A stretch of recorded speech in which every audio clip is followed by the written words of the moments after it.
Bien le bonjour, on se retrouve dans un point lecture où on va parler de quatre romances.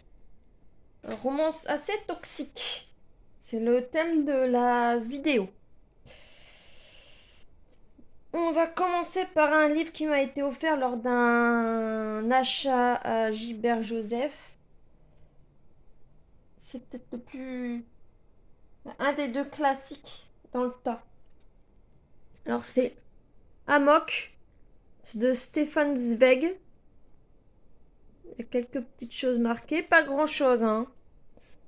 Dans cette vidéo-là, il n'y a pas grand-chose que je vais conserver longtemps. Alors, on a une préface où le côté psychologique de l'auteur est mis en avant. Zweig s'est beaucoup inspiré de Freud. On parle des inquiétudes de l'auteur par rapport au monde. Amok est un mot de langue malaise, désignant un accès de folie furieuse, meurtrière affectant les hommes. Les hommes qui le développent sont mis à mort. On parle de pulsion de mort, de sadisme. D'où la place du roman dans cette vidéo. La préface en dit trop sur l'intrigue. Donc là, la préface, faut limite la lire à la fin parce que ça m'a coupé un peu la découverte du livre. J'ai l'habitude de lire les préfaces avant, mais là, j'aurais pas dû le faire. J'ai pas apprécié le livre à sa juste valeur.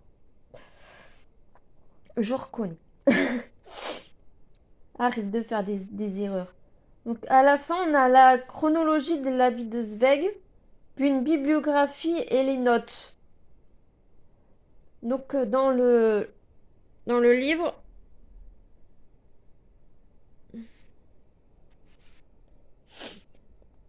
on est en mars 1912 sur un paquebot qui va de Calcutta à l'Europe. Le voyage est décrit en plusieurs pages et le narrateur y rencontre un médecin pas net, bafouille beaucoup, qui lui raconte son histoire avec une femme qu'il n'a pas voulu faire avorter contre de l'argent. Non, il voulait autre chose. Il voulait la faire avorter. Après, c'est de payer en nature sur elle. Du coup, elle va aller voir quelqu'un d'autre et il va se passer des choses pas folles. Et puis le médecin, il va partir. Je vous raconte pas ce qui s'est passé à la fin parce que sinon ça va encore plus vous tuer. Mais elle vient de manière respectueuse vers le médecin. Il lui demande autre chose que de l'argent pour la faire avorter d'un enfant indésirable. Mais lui, il veut pas d'argent. Pourtant, il aurait pu être riche avec ce qu'elle lui proposait, mais il veut pas. Donc, je ne vous spoilerai pas. Si vous voulez savoir, allez lire, mais lisez la préface en dernier. Sinon, vous allez y perdre votre plaisir. Après, ça va, je l'ai pas payé, mais bon. Je pense pas qu'il restera longtemps dans ma bibliothèque. C'était Amok de Stefan Zweig. C'est pas, c'est pas mon préféré de Zweig non plus. Ensuite, là, on va sur un roman plus dark. Là, on va vraiment sur de la dark romance qui surfe un peu sur le même genre que 50 nuances degrés, mais en plus dark. C'est plus dark que 50 nuances degrés. Et je l'ai lu. J'ai lu tes 3 tomes. C'est ceci. Ah, c'est une jolie couverture, hein. Mais voyez, c'est piment rouge, hein. Et là, c'est bien marqué réservé aux adultes. Voilà. Si vous voulez lire le résumé,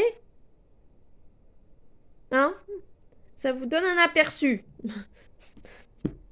Si vous voulez lire plus le texte, vous mettez en pause, hein. Donc on a une archiviste engagée par un châtelain qui pratique le sadomasochisme depuis plusieurs générations. On a des extraits d'archives dans le texte. De toute façon, elle vient pour ça. On est vraiment bien ancré dedans. L'autrice, elle a fait beaucoup de recherches pour écrire son livre. Là-dessus, y a pas à douter. À ce niveau, au niveau archives et compagnie, et sadomasochisme, c'est très bien documenté. Là-dessus, on peut pas lui reprocher quoi que ce soit. On a des explications sur les deux sujets. Les archives, c'est très documenté, hein. Faut dire, Emma Cavalier est une bibliothécaire, hein. Donc normalement, elle sait faire des recherches. Mais là-dessus, c'est quelque chose qu'on peut absolument pas reprocher à l'autrice. Donc c'est expliqué de manière très explicite avec de nombreuses descriptions. Le SM est très développé. Si vous voulez lire un roman avec beaucoup de scènes, quelque peu dark romance, c'est le bon bouquin. Mais il faut vous attendre aussi à des passages où vous avez des archives sur le passé du personnage masculin. Mais c'est très développé, hein. Si elle accepte certaines choses, la personnage féminin essaye de lui tenir tête. On a les règles de ce genre de relation. C'est très hard dans les descriptions, très violent. Sexualité très libérée. Euh, Vous avez toutes sortes de relations sexuelles limite, hein. Femmes soumises, femmes moins soumises, hommes soumis à deux femmes. Voilà. Et il y a un gros travail de discipline pour gérer la souffrance. Ça a été une lecture où j'ai été parfois assez choquée. Mais on sent que l'autrice, elle y a mis tout son cœur pour l'écriture. Ça, on peut pas lui reprocher. Mais il y avait trop de scènes hardcore pour moi. J'ai sauté une bonne partie des scènes, mais fallait quand même que je lise un minimum ce qui se passait pour pouvoir vous en parler. Ça restera un bon souvenir au niveau du développement par rapport aux archives et aux livres. Parce qu'il y a un moment où le personnage masculin... Attention, c'est un spoil, hein. Où le personnage masculin veut mettre le feu dans la cheminée en hiver. Sauf qu'il le fait pas de manière régulière. Et cette cheminée se trouve dans la bibliothèque. Sauf que la jeune femme, elle s'indigne pour la différence de température pour les livres. Que c'est pas bon. Elle essaye de lui expliquer. Et là-dessus, c'est très bien. On peut pas lui reprocher quoi que ce soit. Moi qui ai beaucoup lu pour préparer mon concours sur le sujet, là-dessus, je m'y suis retrouvée. S'il y a beaucoup de choses au niveau fesses où je me sentais pas à mon aise, sur les trucs, sur les archives ou bibliothèques, là-dessus, on peut rien lui reprocher. Et puis, elle avait peur que il y ait des cendres et de la poussière qui retombent sur les livres, tout ça. Là-dessus, elle a raison à 100%, mais lui, il pense à son chiffre d'affaires, mais il pense pas au livre. Du coup, il y a eu une tension entre les deux, et puis il a préféré son petit confort tranquille, sans prise de tête, plutôt que d'écouter son archiviste, avec qui il a des relations plus que de patron. Puisque c'est aussi sa soumise. Voilà. C'est devenu sa soumise très rapidement. Elle est. C'est sa compagne. Voilà. Moi, j'aurais pas pu. J'aurais pas été consentante. Je veux pas qu'on me donne la fessée. Non, moi, je suis pas. Là-dessus, je suis pas soumise, non. Moi, je veux que ce soit dans le respect. Avec des échanges d'ordre intellectuel. Ah, sinon, il y a des références littéraires dedans, hein.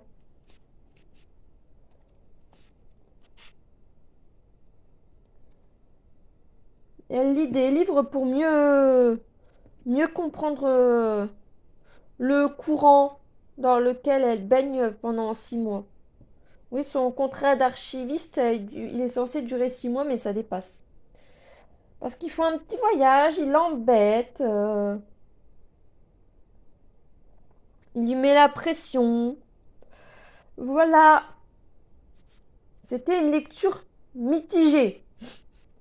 Très intéressant au niveau archive, mais au niveau sexualité, c'est pas pour moi. Donc on va continuer sur le même sujet. Le plus doux, entre guillemets, se retrouvera à la fin. Donc on part là-dessus. Sa chère Mazoc, la Vénus à la fourrure. À savoir que c'est un recueil de textes. Il n'y a pas que la Vénus là-dedans. Donc on a une présentation de l'ouvrage, de son côté sombre et malsain. Là, c'est la femme qui domine l'homme. Ou les hommes. Les femmes qui dominent les hommes.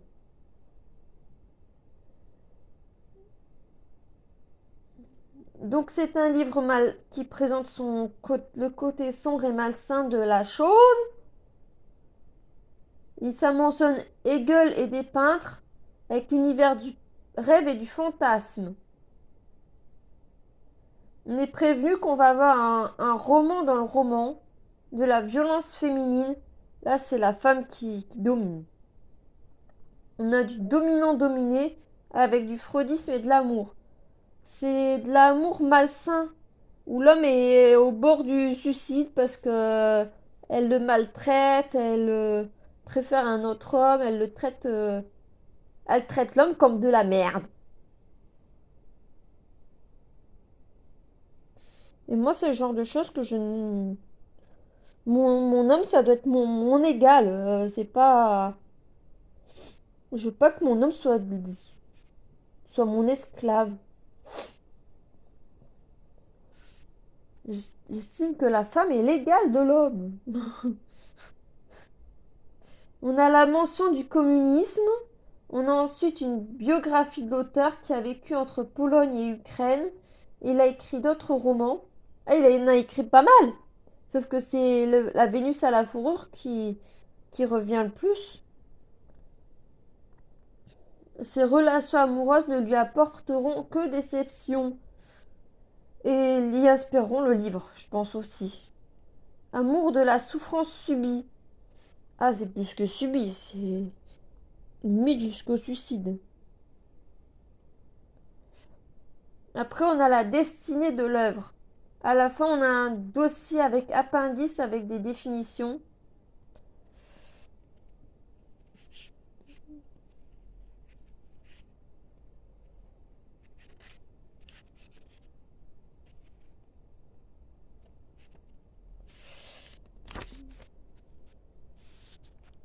Les contrats.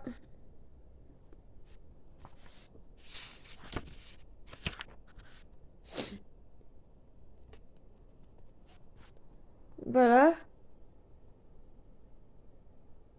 Ça, vous avez ce genre de choses.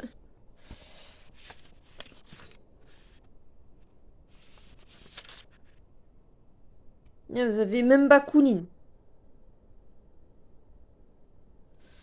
C'est un anarchiste russe.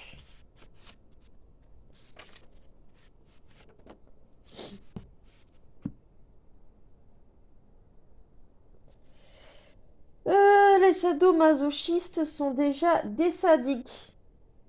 Ils aiment faire souffrir. Elle aimait profondément faire souffrir. Elle s'éclate à faire souffrir l'autre. Et puis quand l'autre est au fond du trou, elle se met à lui faire des câlins. Voilà, c'est le genre de choses qu'on trouve là-dedans. Il y a un contrat entre le dominé et le dominant. Donc on fait la rencontre de Vénus dès le début, qui mentionne une histoire d'amour.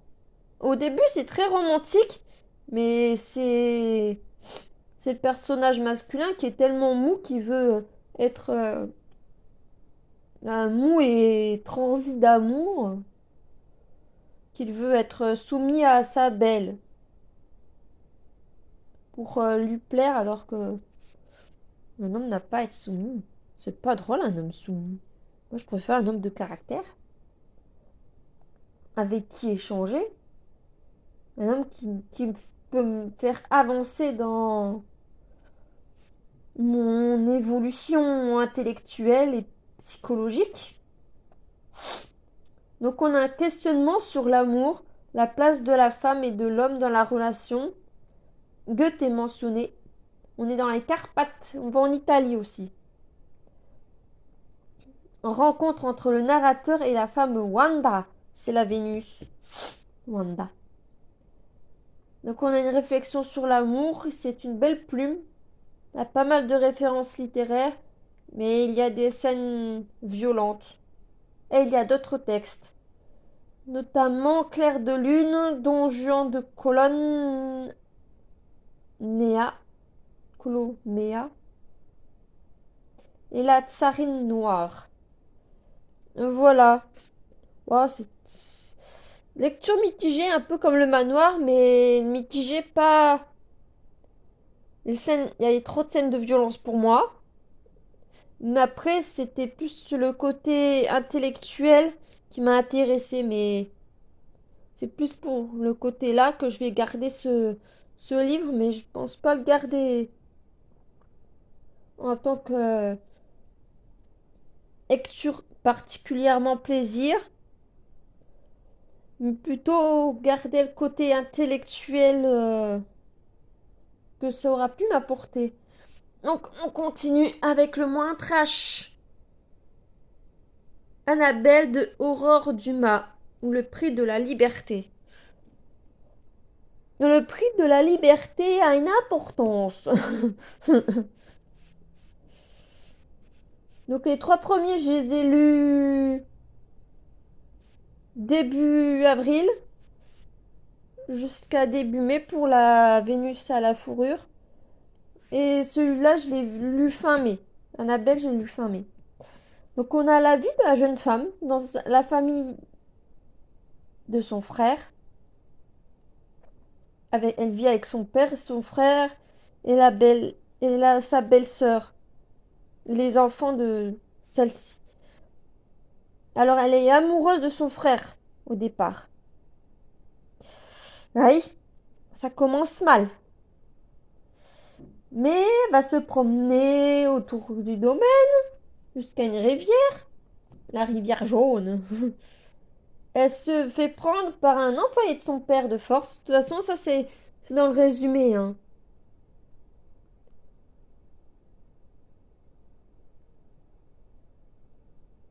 C'est dans le résumé.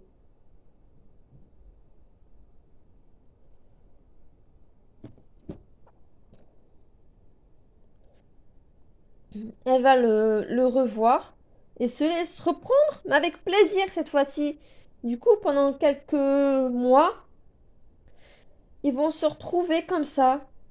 Jusqu'à ce que... Hein? Il y a un petit souci. Un petit.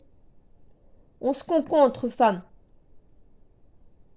Donc la Nurse qui s'occupe du bébé de sa belle-sœur les a vus ensemble et raquette la jeune femme pour garder le silence. La Nurse va se faire assassiner On ne sait pas par qui. Mhm.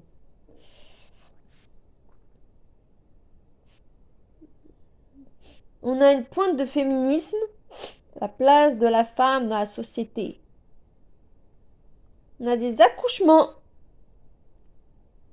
qui se passent plus ou moins bien. La personnage principale fait son grand voyage et prend sa vie en main quelques mois après son accouchement. Voilà le problème. Elle a eu un bébé sans être mariée. Pourtant, elle avait des prétendants. On a un questionnement sur la reproduction de l'espèce. La jeune femme ne pouvant faire d'autres enfants, elle a les hanches trop étroites. Elle s'est fait rejeter par son amant qui avait besoin d'une femme capable de lui faire un héritier. Sauf qu'elle est maman d'un petit garçon, mais il veut un héritier à lui. On a du libertinage, de l'infidélité, des scènes de fesses. C'est une romance historique qui se passe entre le Québec et New York à l'époque de Napoléon. Et comme vous le voyez, il n'y a qu'un petit bâton. Voilà. Donc celui-là, il va pas rester longtemps. Alors ça se lit bien. C'est moins trash que deux autres, avec les trois autres. Mais c'est une romance historique sympathique. Mais je ne vais pas la garder très longtemps. Ça se lit bien. Il y a une plume correcte. C'est intéressant. Ça instruit un petit peu sur la vie à l'époque, sur ce qui se passait. Mais je ne vais pas le garder. C'était pas assez waouh. Voilà. Dites-moi ce que vous en avez pensé, ce que vous me conseillez en romance historique. Sans trop de scènes de fesses. C'était une expérience que je voulais mener pour savoir jusqu'où je pouvais accepter ce genre de choses. Mais voilà, non. Il y a des choses, non. Quand il y a trop de scènes de fesses trop violentes, non. Non, non. Moi, il faut que il y ait de la tendresse, du respect entre les deux tourtereaux. Sinon, ça passe pas. Voilà. Dites-moi ce que vous en pensez dans les commentaires. J'ai le téléphone qui glisse. Dans les commentaires, n'oubliez pas de liker, vous abonner, compagnie, vous savez. Je vous souhaite une bonne journée et de bonnes lectures. À bientôt.